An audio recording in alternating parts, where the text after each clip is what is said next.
वो शख्स जो सरहदों पर दुश्मनों की गोलियों से बेखौफ होकर देश की हिफाजत करता था, लेकिन उससे क्या पता था कि सबसे खतरनाक हमला उसके अपने घर की चार दीवारी के भीतर होने वाला है। जिस औरत के साथ उसने 7 जन्मों तक साथ निभाने की कस्में खाई थी, वही उसके खिलाफ इतनी खामोश और खतरनाक साजिश बुन चुकी थी कि उसे संभलने का मौका तक नहीं मिला।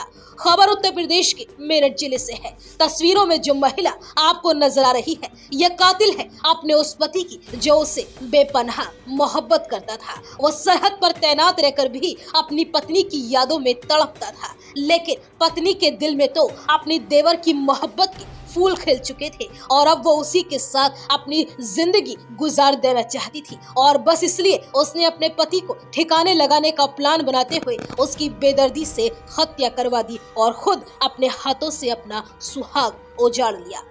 दरअसल धनपुर गांव में रहने वाले गरीब दास का बेटा नैन सिंह बीएसएफ में कांस्टेबल के पद पर तैनात था। 14 साल पहले 2012 में नैन सिंह की शादी कोमल के साथ हुई थी। उसकी पोस्टिंग पश्चिम बंगाल में थी। वह बीते 6 मार्च को छुट्टियों पर घर आया हुआ था और अब 2 अप्रैल को उसे अपनी ड्यूटी पर वापस जाना था। 27 मार्च को नैन सिंह की पत्नी कोमल अपने दोनों बच्चों के साथ फाजलपुर स्थित अपने मायके चली गई। मां विमला मेरठ में अपनी बेटी अंजू के घर पर थी। पिता गरीब दास खेत पर गए हुए थे। छोटा भाई प्रदीप मोदी नगर अपने काम पर था और रात में घर में प्रदीप की पत्नी पिंकी और नैन सिंह ही मौजूद थे। नैन सिंह जब अपने घर में सो रहा था, तभी एक अज्ञात युवक घर में घुसा और उसे गोली मार दी, जिससे नैन सिंह की मौके पर ही मौत हो गई थी। पिता गरीब दास की शिकायत पर इंचौली थाने में हत्या का मुकदमा दर्ज किया गया था। घर वालों ने पहले अपने पड़ोसी पर ही नैन सिंह की हत्या का शक जताया था, क्योंकि नैन सिंह के परिवार का उनसे जमीन को लेकर झगड़ा चल रहा था। पुलिस ने 4 लोगों को हिरासत में लेकर पूछताछ की तो पता चला कि इस वारदात के वक्त वो सभी लोग अपने काम पर मौजूद थे। इसके बाद पुलिस अन्य पहलुओं पर जांच शुरू कर दी। एक एंगल पति पत्नी के बीच मनमुटाव वाला भी था। छानबीन में पता चला कि नैन सिंह अपनी पत्नी कोमल के साथ मारपीट किया करता था और वारदात के समय कोमल अपने मायके फाजलपुर में थी। पुलिस ने कोमल की कॉल डिटेल खंगाली तो कई संदिग्ध नंबर सामने आ गए। इसके बाद कोमल की वारदात वाले दिन जिस नंबर पर सबसे ज्यादा बार बात हुई, उसे खोज निकाला गया और ये नंबर नैन सिंह के मौसी के बेटे गुलशन का था। इसके बाद पुलिस ने गुलशन को गिरफ्तार कर लिया। पुलिस पूछताछ में गुलशन ने बताया कि मेरे कोमल से अवैध संबंध हो गए थे और नैन सिंह इसका विरोध कर रहा था। यही नहीं, जब हमारे अफेयर के बारे में नैन सिंह को पता चला तो वह कोमल के साथ बुरी तरह से मारपीट करने लगा था। एक दिन नैन सिंह पत्नी कोमल को पीट रहा था, तब मैंने बीच बचाव किया। इसको लेकर हम दोनों के बीच में झगड़ा हुआ था। इसके बाद कोमल अपने मायके आकर रहने लगी थी।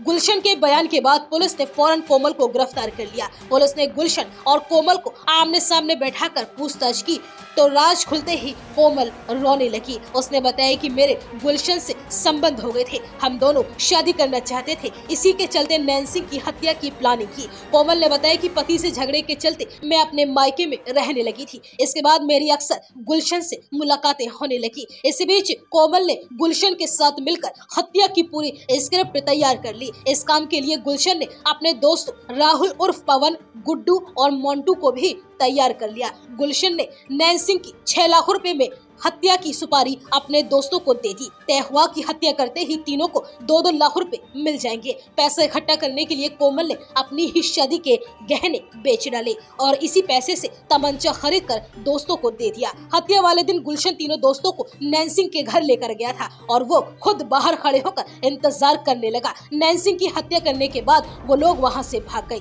इस पूरे मामले में एसपी देहात अभिजीत कुमार ने बताया, नैन सिंह की हत्या 27 मार्च की रात करीब 1:30 बजे हुई थी। घर वालों को 28 मार्च की शाम करीब 4 बजे इस पूरी वारदात के बारे में पता चला, क्योंकि नैन सिंह जब अपने घर आता था तो वो अक्सर सोता रहता था। घर वाले भी उसे जल्दी उठाते नहीं थे, इसलिए उन्हें लगा था कि नैन सिंह अभी तक सो रहा है। पुलिस ने सीसीटीवी चेक किए तो पता चला कि आरोपी 27 मार्च की रात 1:30 बजे नैन सिंह के घर में दाखिल हुए और करीब 1:50 पर हत्या करने के बाद वहां से भाग गए।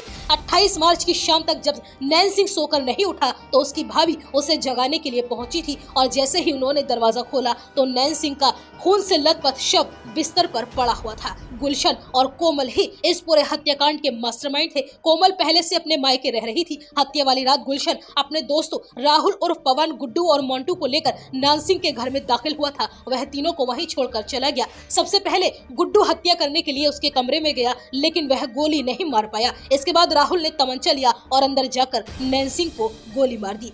गोली नैन सिंह के सिर को चीरते हुए दीवार से टकराई और फिर उसकी कमर में जा घुसी। इसके बाद तीनों वहां से भाग गए। शुक्रवार को एसएसपी अविनाश पांडे ने इस पूरे हत्याकांड का खुलासा करते हुए सभी पांचों आरोपियों को मीडिया के सामने पेश किया। सभी के चेहरे ढके हुए थे। पति की हत्या करवाने वाली आरोपी पत्नी कोमल भी वहीं मौजूद थी। एसएसपी वारदात का खुलासा कर ही रहे थे कि अचानक कोमल बेहोश होकर जमीन पर गिर गई। वहां मौजूद पुलिसकर्मियों ने बड़ी मुश्किल से कोमल को संभाला। उसे प्रेस कॉन्फ्रेंस हॉल में बाहर लाकर कुर्सी पर बैठाया गया। 6 दिन के भीतर इस पूरे हत्याकांड का खुलासा करने पर एसएसपी ने स्वाट टीम और इंचौली थाना पुलिस की जमकर तारीफ की। उन्होंने मौके पर ही 25,000 रुपए मंगवाए और दोनों टीमों को पुरस्कृत किया। उन्होंने टीम का नेतृत्व करने वाले सीओ सदर देहा सुधीर सिंह और अंडर ट्रेनी आईपीएस बजरंग प्रसाद की भी जमकर सराहना की।